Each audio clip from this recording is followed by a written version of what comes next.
Eines Morgens, als er aufwachte, entdeckte der Mann ein kleines Reh, das vor seinem Haus auftauchte und dessen Augen flehend strahlten.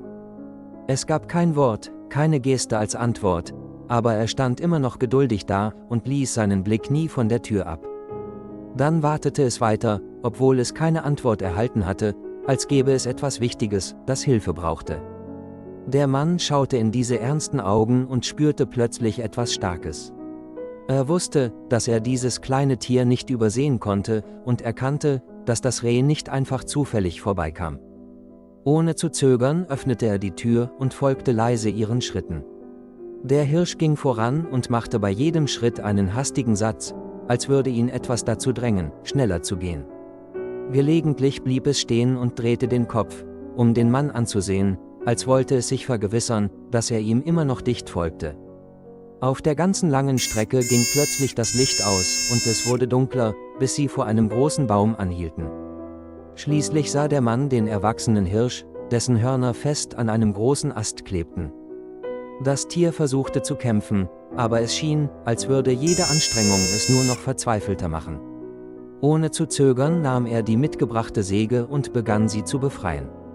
Sobald der Ast fiel, erschrak das Reh, entkam seiner gefangenen Situation und flüchtete schnell in den Wald. Früher dachte er, der Hirsch sei nur ein wildes Tier und würde sich nie an diese kurze Begegnung erinnern.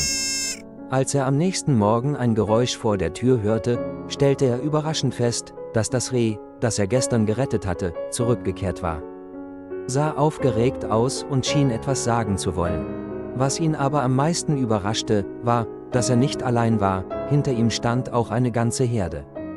»Warum kommen alle Hirsche hierher?« fragte er sich überrascht und fühlte sich sowohl überrascht als auch glücklich, als würde er einen seltenen Moment erleben. Die Hirschherde stand immer noch da, kam weder näher noch ging sie weg, wie eine feierliche und rührende Präsenz.